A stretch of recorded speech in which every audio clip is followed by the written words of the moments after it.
The unexpected encounter. The city of Fairhaven, known for its bustling streets and serene neighborhoods, was uncharacteristically quiet that evening. The air was crisp, and the setting sun cast golden hues over the skyline. Retired Army Lieutenant General Marcus Daniels adjusted his rearview mirror as he drove his modest sedan towards the mayor's residence.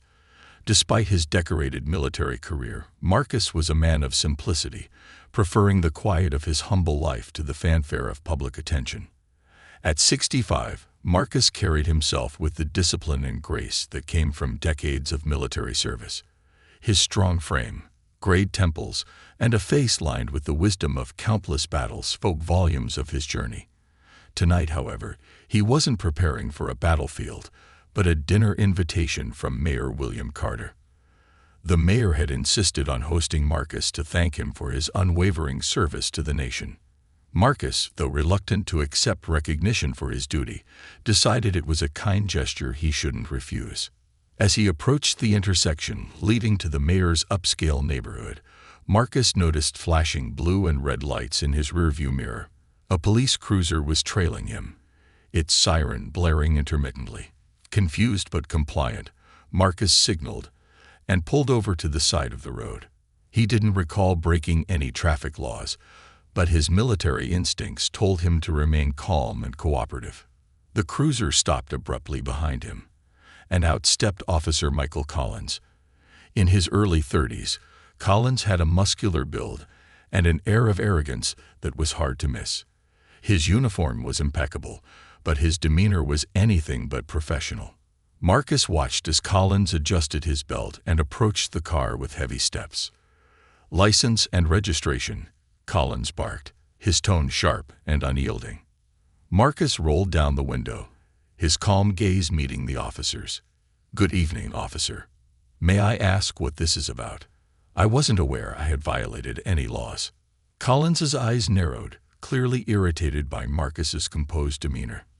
"This is my jurisdiction, and I don't need to explain myself. Hand over your papers." Marcus hesitated for a moment, surprised by the officer's hostility. He retrieved his license and registration from the glove compartment, maintaining his composure as he handed them over. Collins snatched the documents without so much as a glance at Marcus's calm yet authoritative presence. The officer studied the papers for a moment, then looked up with a sneer. "What brings you to this part of town? You don't look like you belong here." Marcus, used to handling high-pressure situations, chose his words carefully. "I'm on my way to a dinner invitation at Mayor Carter's residence." Collins scoffed, crossing his arms. "Mayor Carter, huh? And I suppose you're the president's best friend, too." Marcus sighed inwardly. He recognized the signs of an overzealous officer on a power trip. His decades of military service had prepared him to handle aggression without losing his cool. "Officer, if you have concerns, I suggest you verify my destination. I assure you, I'm not here to cause any trouble." Collins's face reddened, his ego bruised by Marcus's calm defiance. "Listen here, old man. You don't get to dictate how this works. Step out of the car." Marcus's military instincts kicked in. He knew that escalating the situation would only make matters worse. "I'd prefer to remain in my vehicle unless you can provide a valid reason for this stop." Collins's hand moved to the holster of his firearm, a subtle but unmistakable threat. "Are you refusing to comply? Don't make me drag you out of this car." For a moment, time seemed to stand still. Marcus's mind raced as he considered his options. He could see the officer's impatience morphing into outright hostility. He realized that this wasn't just about a routine stop. It was about power, control, and prejudice. Deciding it was time to involve someone who could de-escalate the situation, Marcus reached for his phone. Collins immediately grew more agitated. "Who are you calling?" he demanded. "The mayor," Marcus replied evenly. "Since I'm on my way to his house, I believe he should be made aware of the delay." Collins's face twisted in anger, his grip on the firearm tightening. "You think you can call the mayor on me? You must think you are someone important." Marcus held the phone steady, his voice unwavering. "I've dedicated my life to serving this country, officer. I don't seek special treatment, but I won't tolerate unjust harassment either." The words struck a nerve. Collins's face darkened, and he took a step back, visibly seething. Before he could respond, Marcus calmly made the call. "Mayor Carter, this is Marcus Daniels," he said once the line connected. "I've been stopped by an officer on my way to your residence. His behavior has been concerning." On the other end, the mayor's voice was a mix of surprise and concern. "Marcus, are you okay? Where are you? I'll be there immediately." Marcus provided the location and ended the call. He turned his attention back to Collins, who now looked both angry and uneasy. "The mayor is on his way, officer. I suggest we wait for his arrival." Collins's response was to draw his firearm fully, pointing it at Marcus. "Get out of the car now," he shouted, his voice trembling with a mix of rage and fear. Marcus, unflinching, raised his hand slightly to show he meant no harm. "Officer Collins, I strongly advise you to lower your weapon. You're making a mistake that could cost you dearly." The tension was palpable as the two men faced off. Marcus's steady gaze met Collins's frantic one, each moment stretching into an eternity. The faint sound of an approaching vehicle broke the silence, its headlights cutting through the twilight. A sleek black SUV pulled up behind the police cruiser, and Mayor William Carter stepped out, his face a mask of controlled anger. Behind him emerged Police Chief David Walker, a tall, stern man whose very presence demanded respect. As they approached, Collins's confidence visibly wavered. The sight of his superiors was enough to shake his facade. "Officer Collins, stand down immediately," Chief Walker commanded, his voice sharp and authoritative. Collins hesitated, glancing between Marcus, the mayor, and the chief. Reluctantly, he lowered his weapon, his hand trembling as he holstered it. Walker turned to Marcus, his expression softening. "Lieutenant General Daniels, are you all right?" Marcus nodded. "Thank you for coming, Chief. I appreciate your prompt response." The chief's gaze shifted to Collins, his disappointment evident. "Officer Collins, step aside. You'll be answering for your actions." Mayor Carter stepped forward, his voice firm but respectful. "General Daniels, please accept my apologies. This behavior is unacceptable, and I assure you it will be addressed." As the mayor spoke, Marcus felt a wave of relief. He hadn't wanted this confrontation, but he knew it was necessary. His years of service had taught him the importance of standing up to injustice, even in the face of adversity. The night was far from over, but the wheels of accountability had been set in motion. For Marcus, this was more than a personal encounter. It was a battle for dignity and respect, one he intended to see through to the end. The weight of authority. As the tension settled slightly with the arrival of Mayor William Carter and Police Chief David Walker, Marcus Daniels remained seated in his vehicle. His calm demeanor was a stark contrast to the chaotic energy emanating from Officer Collins, whose face was flushed with a mix of embarrassment and anger. The streetlights overhead illuminated the scene, casting long shadows that seemed to stretch the moment into eternity. Chief Walker approached Collins, his sharp eyes narrowing. "Officer Collins," he began, his tone cutting through the thick air like a blade. "I want a full explanation of your actions right now." Collins shifted uncomfortably, his arrogance faltering under the scrutiny of his superior. "Sir," he stammered, "this man was acting suspiciously. I pulled him over for a routine check, and he refused to comply. He escalated the situation by making a call instead of following my instructions." Walker's expression hardened. "Suspiciously? Suspicious how? Was he speeding? Running lights? Driving erratically?" Collins faltered, his gaze darting toward Marcus. "Well, no, sir, but he was in an area where he, looked out of place." The chief's jaw tightened, and his voice dropped to a dangerous tone. "Looked out of place? Are you seriously telling me you stopped someone based on your own prejudiced assumptions? Do you even realize who you're speaking to?" Collins glanced at Marcus, his bravado draining as the weight of the situation dawned on him. "I didn't know." That's exactly the problem. Walker snapped, cutting him off. You didn't bother to assess the situation or show any respect. Instead, you abused your authority. The mayor, who had been quietly observing, stepped forward. His usually warm and charismatic demeanor was replaced by a stern resolve. Officer Collins, Carter began, his voice firm but steady. You've made a grave error tonight.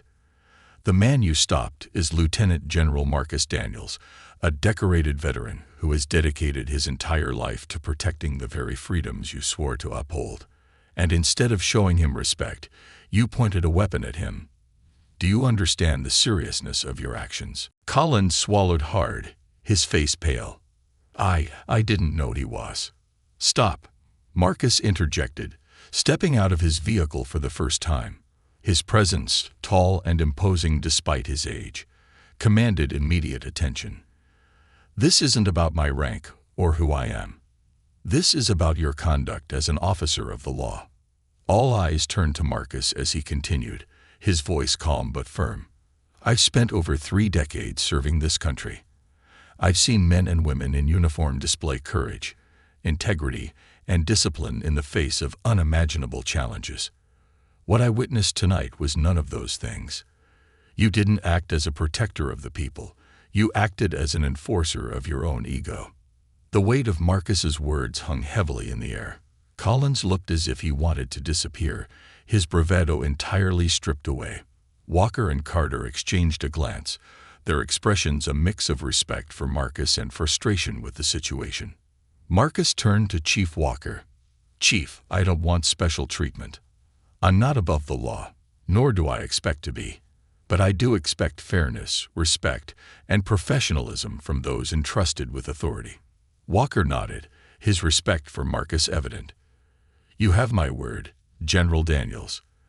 This matter will be dealt with swiftly and transparently. Mayor Carter placed a hand on Marcus's shoulder. Marcus, I'm deeply sorry you had to endure this. Please, let me take you to my residence. We can continue this discussion in a more private setting. Marcus hesitated for a moment, then nodded. Very well, but I'd like to ensure that this is handled properly before we leave. The mayor turned to the chief. David, I trust you'll see to it that Officer Collins is removed from duty until a full investigation can be conducted. Walker's gaze didn't waver. Of course, Mr. Mayor. Officer Collins, hand over your badge and weapon. You're suspended effective immediately, pending the outcome of an internal review. Collins's eyes widened in shock. Sir, you can't. I can. And I just did. Walker replied coldly. Your actions tonight have tarnished the reputation of this department and betrayed the trust of the community. You'll have your chance to explain yourself during the investigation. Reluctantly, Collins unhooked his badge and handed over his firearm. As he did, Marcus couldn't help but feel a pang of sadness. He had seen many men fall victim to their own hubris and lack of self-awareness, and Collins was just another example of how unchecked power could corrupt even those sworn to protect. As Collins was escorted to a waiting police vehicle, Marcus turned back to the mayor. Let's go, William. We have much to discuss. Inside the mayor's residence, the atmosphere was starkly different from the tense roadside confrontation. The cozy warmth of the Carter family home was a welcome contrast to the cold, impersonal nature of the incident. Mayor Carter's wife and children greeted Marcus warmly, their admiration for him evident in their smiles and gestures. Despite their best efforts to lighten the mood, the events of the evening weighed heavily on Marcus. After dinner, Marcus and the mayor retreated to the study, where a crackling fire provided a soothing backdrop to their conversation. William poured them each a glass of bourbon and sat across from Marcus, his expression thoughtful. Marcus, he began, I need your honest opinion. How do we fix this? Incidents like tonight can't keep happening. Marcus swirled the amber liquid in his glass, his gaze distant. It starts with accountability, William. Tonight wasn't an isolated incident. It's a symptom of a larger issue, one that requires systemic change. Training, oversight, and a commitment to serving the community rather than controlling it. The mayor nodded slowly. "You're right. But change takes time, and people are resistant to it." Marcus's gaze sharpened. "Change is never easy, but it's necessary. You have the power to make a difference, William. Use it." The two men sat in silence for a moment, the gravity of their conversation sinking in. For Marcus, the evening had been more than just a personal affront. It was a stark reminder of the ongoing struggles faced by so many. He resolved to use his voice and experience to advocate for justice and reform, no matter how difficult the path ahead might be. The storm unleashed. The following morning, the quiet city of Fairhaven woke up to a storm it had not anticipated. A grainy cell phone video of the previous night's confrontation between Officer Michael Collins and Lieutenant General Marcus Daniels had gone viral. The video captured the tension, the drawn weapon, and the moment the mayor and police chief arrived to de-escalate the situation. What started as a quiet evening on a suburban street now ignited a firestorm of outrage across the community. Social media platforms buzzed with hashtags like #JusticeForMarcus and #ReformNow, as people shared their anger over the blatant abuse of power and the racial undertones of the incident. News outlets quickly picked up the story, splashing it across their headlines. "Racist officer confronts decorated Army general in shocking abuse of power." At the heart of the storm, Marcus Daniels sat in the modest kitchen of his small home, sipping his morning coffee. The aroma of the freshly brewed drink filled the air, but Marcus's mind was far from at ease. His phone buzzed incessantly on the counter, vibrating with calls, messages, and notifications from people he hadn't heard from in years. Old military comrades, reporters, civil rights activists, and even strangers reached out to express their support. Marcus ignored most of the noise, preferring to focus on what lay ahead. The mayor had scheduled a press conference for the afternoon, and Marcus knew he had to attend. This wasn't just about him anymore. It was about holding the system accountable and ensuring that what happened last night wouldn't happen to someone else. A community divided.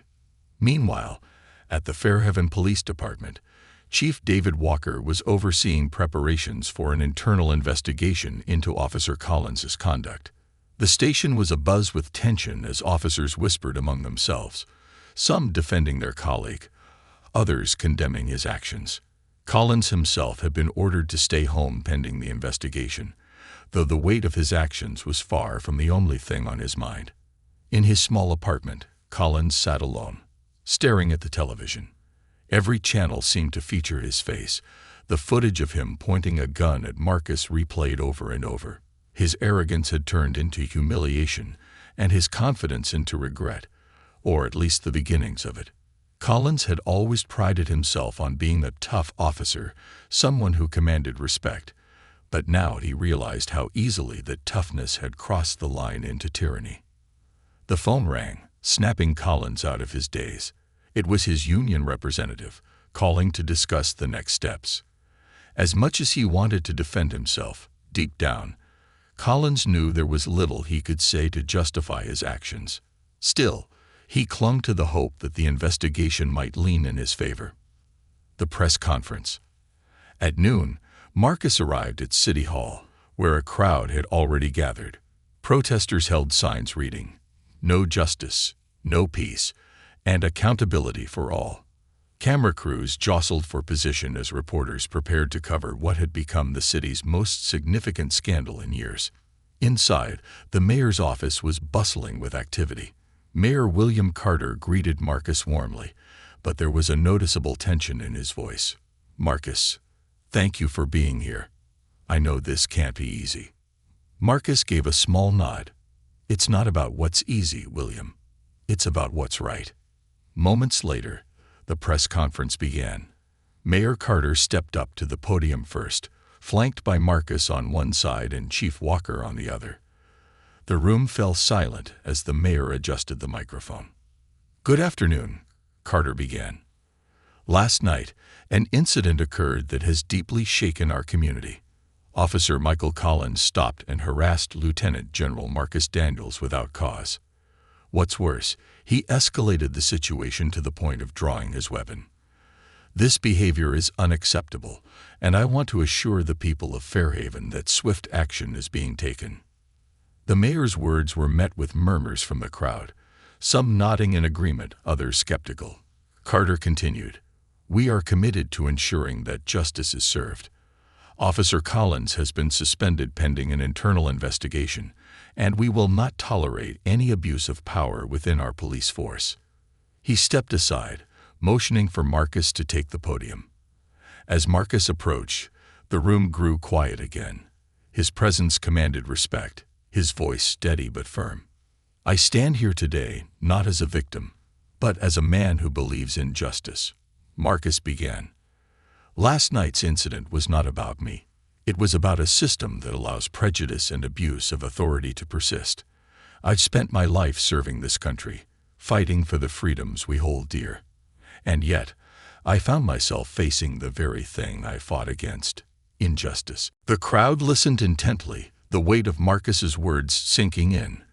"This isn't just about one officer's actions," he continued. "It's about the culture that enables those actions. We need accountability. We need training. We need change."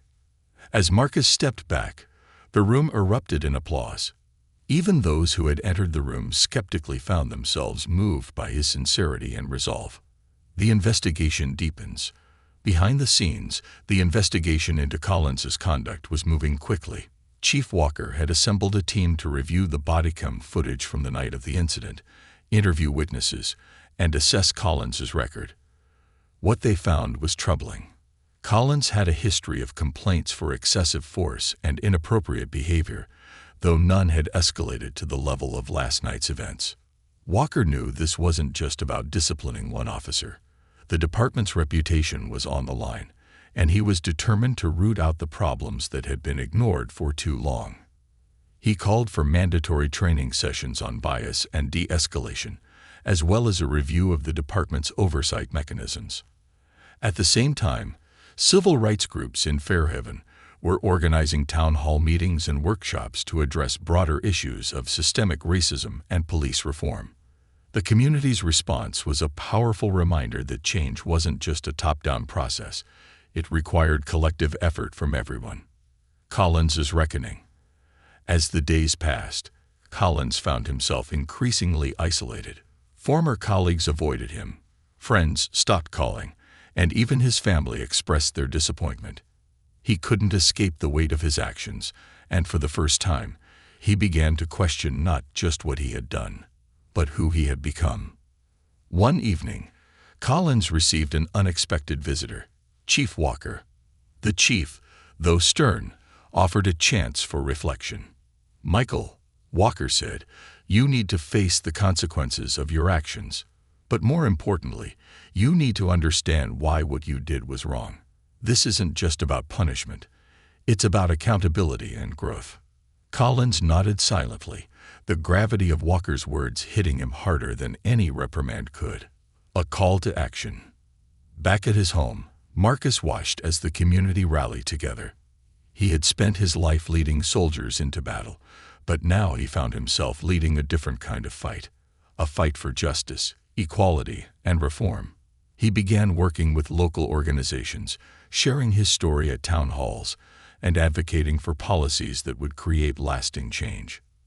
For Marcus, the journey wasn't just about holding one man accountable. It was about ensuring that no one else would have to endure what he had. And as the city of Fairhaven moved forward, it did so with the hope that this incident would be the spark that ignited true progress. A broken system exposed. The story had taken on a life of its own. National news outlets now covered the events in Fairhaven with relentless scrutiny, dissecting every detail of the encounter between Officer Michael Collins and Lieutenant General Marcus Daniels. Morning talk shows featured civil rights advocates, former police chiefs, and military veterans who debated the deeper issues of systemic racism and police misconduct. The story became a microcosm of a nationwide problem, shining a spotlight on the cracks in the justice system. Marcus reflects on responsibility. Inside his quiet home, Marcus Daniels sat in his study, surrounded by mementos of his military career. A collection of medals, plaques, and photographs adorned the walls, each one a testament to his decades of service. Yet tonight, those accolades felt like distant echoes of a life lived in another world. Marcus leaned back in his chair, his mind replaying the events of that fateful night. While he had faced hostility and danger on countless occasions during his service, this incident felt different. It wasn't the battlefield, it was his home country. The betrayal stung deeper because it was unexpected, a reminder that even in retirement, his fight for justice was far from over. His phone buzzed on the desk, snapping him out of his thoughts. It was a text from Mayor William Carter. "Community meeting tomorrow at City Hall. Your voice is needed." Marcus sighed, feeling the weight of the responsibility thrust upon him. He had always believed in leading by example, but now he realized his role extended beyond military service. The people of Fairhaven were looking to him not just as a victim, but as a leader in this unfolding battle for justice and reform. The City Hall meeting. The next evening, City Hall was packed to capacity. Residents of Fairhaven, both young and old, had come together to discuss the incident and its broader implications. The room buzzed with emotion, anger, frustration, and a palpable hunger for change. Signs reading "End Racism in Policing" and "Justice for All" were held high, while murmurs of agreement and outrage filled the air. Mayor Carter stood at the front of the room, flanked by Chief David Walker and Marcus Daniels. The mayor's face was a mix of exhaustion and determination. He raised his hands to quiet the room before speaking. "Thank you all for coming," Carter began. "We're here tonight not just to discuss what happened, but to begin addressing the systemic issues that allowed it to happen in the first place. This is a moment for accountability, reflection, and action." The mayor gestured to Marcus, who stood up and walked to the microphone. The room fell silent as the retired general took a moment to scan the crowd, his commanding presence drawing everyone's attention. "Good evening," Marcus began, his deep voice steady and clear. "I want to start by saying that I'm not here to seek sympathy or vengeance. What happened to me was unacceptable, but it's not unique. This isn't just about one officer's actions. It's about a system that has failed to uphold the values it claims to protect." Marcus paused, allowing his words to sink in. "As a soldier, I was taught to value honor, discipline, and integrity. These aren't just words, they're principles that guide every decision, every action. But when those entrusted with power abuse it, when they allow prejudice to cloud their judgment, they betray those very principles and the people they've sworn to serve." Applause erupted from the crowd, mixed with shouts of agreement. Marcus raised a hand, quieting the room once more. "Change is not easy, but it is necessary. It starts with accountability. Officer Collins's actions that night were a symptom, not the disease. If we want real progress, we must address the root causes: bias, inadequate training, and a culture that tolerates misconduct." Voices from the community. As Marcus stepped back, members of the community began to speak. A young African-American man shared his experience of being profiled by the police while walking home from school. An elderly woman recounted how her grandson had been harassed, despite having no criminal record. Each story painted a vivid picture of the fear and frustration felt by those who had been on the receiving end of systemic injustice.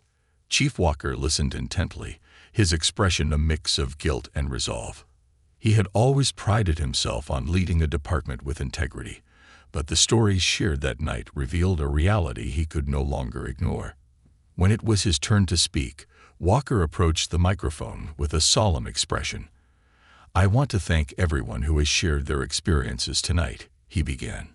"I've heard you, and I take full responsibility for the shortcomings in our department. What happened to General Daniels was unacceptable, and it's clear that we need to do better, not just for him, but for everyone in this community." Walker outlined a series of immediate reforms, including mandatory bias training for all officers, the establishment of a civilian oversight board, and a commitment to greater transparency in the department's practices. While his words were met with cautious optimism, many in the room remained skeptical, their trust in the system too deeply eroded to be repaired overnight. Collins faces the consequences. While the community grappled with its collective trauma, Michael Collins was facing his own reckoning. The internal investigation had uncovered a troubling pattern of behavior. Numerous complaints of excessive force, inappropriate language, and unprofessional conduct.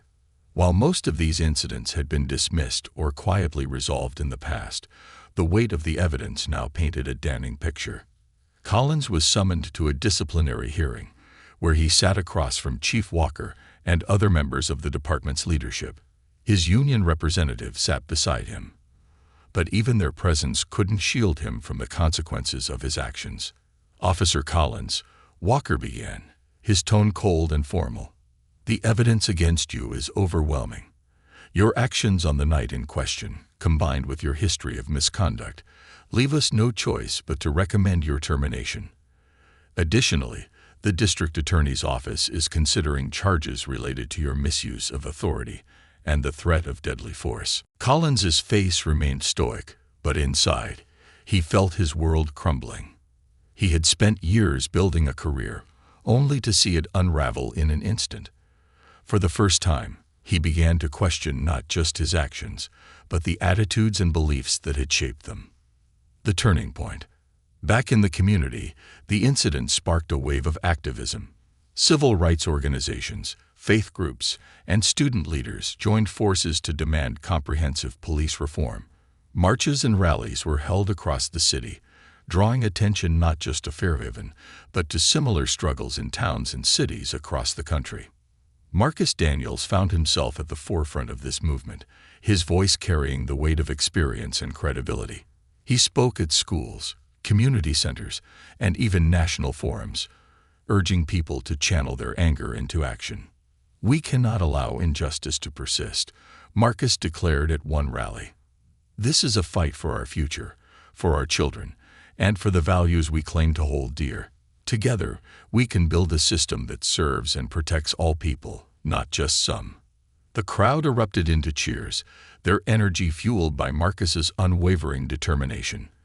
For the first time in weeks, he felt a sense of hope, not just for himself, but for the countless others who had been silenced or ignored. A glimmer of change. As the weeks passed, the city of Fairhaven began to take tangible steps toward reform.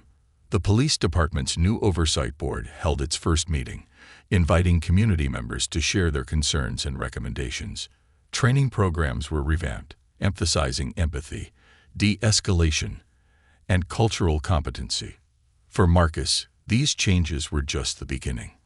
The scars of that night would remain, but they served as a reminder of the power of resilience, courage, and the collective will to fight for justice. And as he stood on the steps of City Hall one evening, watching the sun set over the city he had once fought to protect, he knew the battle was far from over, but for the first time, he believed it was a battle they could win. Rebuilding trust, one step at a time. The incident had catalyzed something larger than anyone could have anticipated. What began as an individual struggle against injustice had blossomed into a community-wide reckoning with the systems that governed it. Yet while the streets of Fairhaven buzzed with renewed activism, and the air was thick with calls for change, the task of rebuilding trust between the community and its protectors loomed as a monumental challenge. Marcus as a bridge. Lieutenant General Marcus Daniels had unexpectedly become a symbol of resilience and justice. His life had always been defined by leadership, but this was a new battlefield, one where the enemy was less tangible, entrenched in attitudes, policies, and practices. Despite his reluctance for public life, Marcus had embraced his role as an advocate. When approached by Mayor William Carter and Police Chief David Walker to serve as an advisor on community police relations, he hesitated at first. His initial instinct was to let others lead the charge while he supported from the sidelines. But the memory of Officer Collins's arrogance and the stories shared by his fellow citizens during the City Hall meeting convinced him otherwise. "If I can lend my voice to something greater, then I will," Marcus told Carter. "But only if the commitment to change is genuine. I won't be part of any half measures." Carter and Walker agreed. Together, they proposed a series of initiatives aimed at rebuilding trust between the police force and the community. Marcus's involvement was pivotal, his reputation as a decorated military leader, and now as a symbol of justice, gave the proposals legitimacy in the eyes of a wary public. Community oversight in action. One of the most significant reforms was the creation of a civilian oversight board, composed of community leaders, activists, educators, and retired professionals like Marcus. Their mandate was clear: to review police conduct, investigate complaints, and provide transparent accountability for any instances of abuse or misconduct. The board's first case was, predictably, that of Michael Collins. The review process was exhaustive, involving interviews with witnesses, a thorough examination of Collins's body cam footage, and a detailed assessment of his personnel file.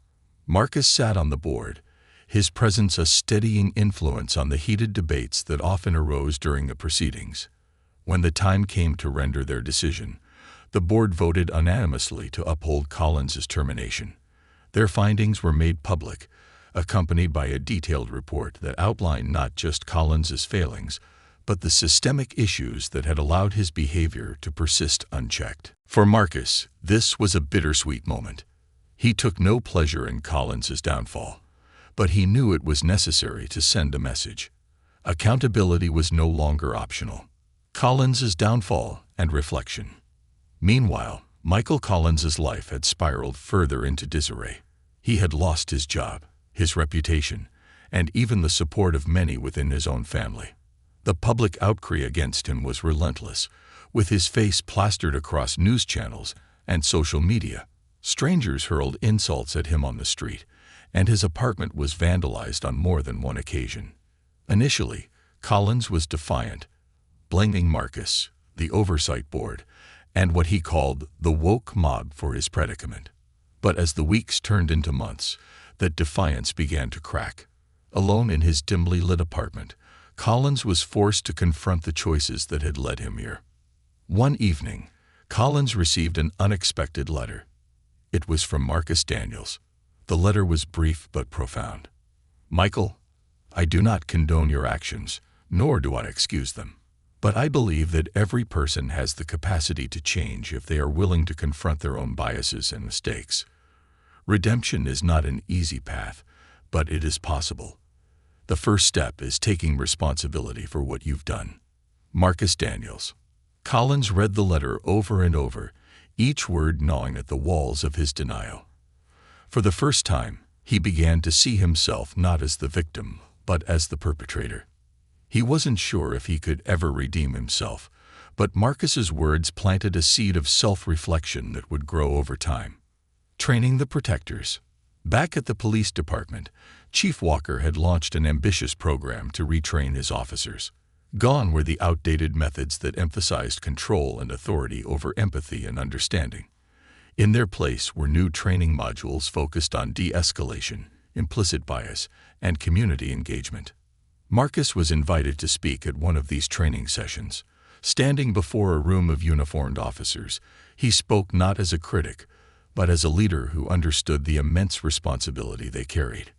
"You are entrusted with the lives and well-being of the people you serve," Marcus said, his voice steady and commanding. "That is an honor, but it's also a burden. Every decision you make reflects not just on you, but on the entire force. If you let ego or prejudice cloud your judgment, you undermine everything this uniform stands for." Some officers listened intently, nodding in agreement. Others shifted uncomfortably in their seats, their faces betraying skepticism or resentment. Marcus noticed but didn't falter. "Change isn't easy," he continued. "But if you're not willing to adapt, to learn, and to grow, then you have no business wearing that badge." By the end of the session, even the skeptics were quiet, their resistance chipped away by the weight of Marcus's words. Bridging the divide. The community, too, was undergoing its own transformation. Town hall meetings became regular occurrences, providing a platform for open dialogue between residents and law enforcement. Marcus often attended these meetings, serving as a mediator when emotions ran high. At one such meeting, a young mother stood up to speak, Her voice trembled as she recounted how her teenage son had been unfairly stopped and searched by the police multiple times. "I just want my son to feel safe in his own neighborhood," she said, her eyes brimming with tears. Chief Walker, sitting beside Marcus, stood to address her. "Ma'am, I can't undo what happened to your son, but I promise you this. We are working to ensure that no mother has to feel the way you do again. And if you ever feel that we're falling short, I want you to come to me directly." The room erupted in applause, and the woman nodded, her expression softening. For Marcus, it was a small but meaningful victory, a glimpse of what could be achieved when trust was nurtured rather than demanded. A symbol of hope. Months after the incident, Marcus stood on the steps of City Hall, addressing a crowd that had gathered to commemorate the progress Fairhaven had made. While there was still much work to be done, the city had taken its first steps toward rebuilding trust and ensuring accountability. "Change doesn't happen overnight," Marcus told the crowd, "but every step forward matters. Every conversation, every act of courage, every decision to do what's right. It all adds up. Together, we're proving that a better future is possible." As the crowd cheered, Marcus felt a sense of fulfillment he hadn't experienced since his days in the military. The fight for justice was far from over, but for the first time, he felt like they were truly on the right path. In that moment, he realized that his legacy wasn't just the battles he had fought overseas. It was the battles he was fighting now, here at home, for the future of his community. The ripple effect. Months after the incident that shook Fairhaven, the city was beginning to feel the effects of the changes it had embraced. What started as a local outrage had grown into a movement that extended far beyond the city limits, touching lives across the nation.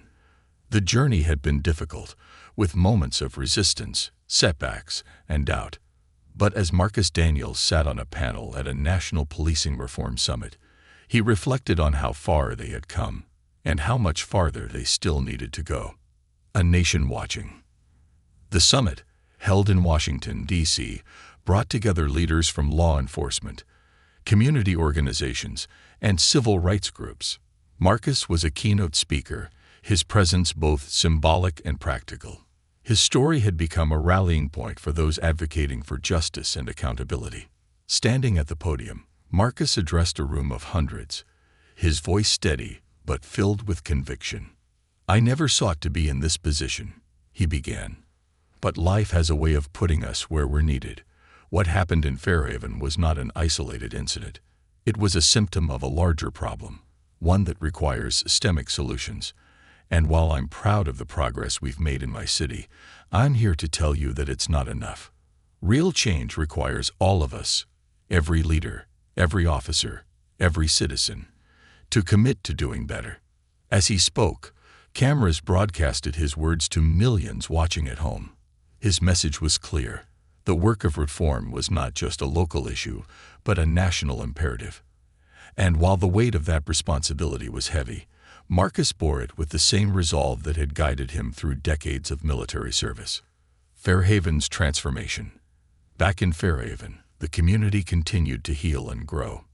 The police department had undergone significant changes, with Chief David Walker leading the charge. Officers who resisted the new training programs and accountability measures were either reassigned or chose to leave the force, while new recruits were selected for their commitment to empathy, fairness, and service. The department's culture began to shift. Officers were encouraged to engage with the community not just as enforcers, but as neighbors and protectors. Marcus's influence was felt in these interactions. His emphasis on discipline, integrity, and respect became guiding principles for the department. One officer, a young recruit named Maria Torres, embodied this new spirit. Maria had joined the force shortly after the reforms began, inspired by Marcus's story. She often patrolled the same neighborhood where the incident with Officer Collins had occurred, making a point to introduce herself to residents and build trust. Lieutenant General Daniels taught us that service means putting others first. Maria told a local reporter during an interview, "I try to live by that every day." Her words reflected the growing optimism in Fairhaven. a belief that the city's darkest moment could become the foundation for a brighter future. The personal toll. For Marcus, the journey had taken its toll. The constant demands on his time, the emotional weight of advocating for change, and the lingering memories of that night were all burdens he carried silently. Though he had always been strong, he found himself grappling with a deep exhaustion. One evening, after a long day of meetings and community events, Marcus returned home to find a letter waiting for him. It was from Michael Collins. The letter was unexpected, and Marcus hesitated before opening it. Inside, Collins's handwriting was shaky but sincere. General Daniels, I don't expect forgiveness, and I know I don't deserve your time. But I need you to know that your words changed me. After everything that happened, I spent months blaming you, blaming everyone else. But eventually, I realized the truth. I was the problem. I started volunteering at a local youth program, working with kids who come from tough backgrounds. It's not much, but it's a start. I don't know if I can ever undo the harm I've caused, but I'm trying to be better. Thank you for holding me accountable, even when I couldn't hold myself. Sincerely, Michael Collins. Marcus sat with the letter for a long time, his emotions a complex mix of sadness, relief, and quiet satisfaction. He didn't respond immediately, unsure of what to say. But he knew that Collins's journey of redemption, however imperfect, was a testament to the power of accountability and the possibility of change. Inspiring the next generation. As Fairhaven continued its transformation, Marcus turned his attention to the future. He began working with schools, mentoring young people who wanted to make a difference in their communities. His goal was to instill in them the values that had guided him throughout his life: courage, integrity, and service. At one school assembly, a teenager named Jamal stood up and asked, General Daniels, how do you stay hopeful when the world feels so broken? Marcus smiled, his eyes kind but serious. Jamal, the world has always been imperfect, but hope isn't about ignoring what's wrong. It's about believing that what's right is worth fighting for. And it's about understanding that change doesn't happen all at once. It happens one person, one choice, one moment at a time. The students erupted into applause, their admiration for Marcus evident. For many of them, he was more than a role model. He was proof that one person could make a difference, even in the face of overwhelming odds. A legacy of change. By the end of the year, Fairhaven had become a model for other cities grappling with similar issues. Delegations from across the country visited to learn about the reforms, and Marcus was invited to speak at countless events, from small town halls to major conferences. But for Marcus, the real victory wasn't in the accolades or the recognition. It was in the moments when he saw people coming together, officers and residents, leaders and activists, to build something better. It was in the stories of kids like Jamal, who believed they could make a difference. And it was in the quiet letters from people like Michael Collins, who had found a path to redemption. As Marcus stood on the steps of City Hall one evening, watching the city lights flicker against the night sky, he felt a deep sense of fulfillment. The road ahead was still long, but for the first time, he truly believed they were on the right path. His fight wasn't over, but he was no longer fighting alone. And for Marcus Daniels, that made all the difference.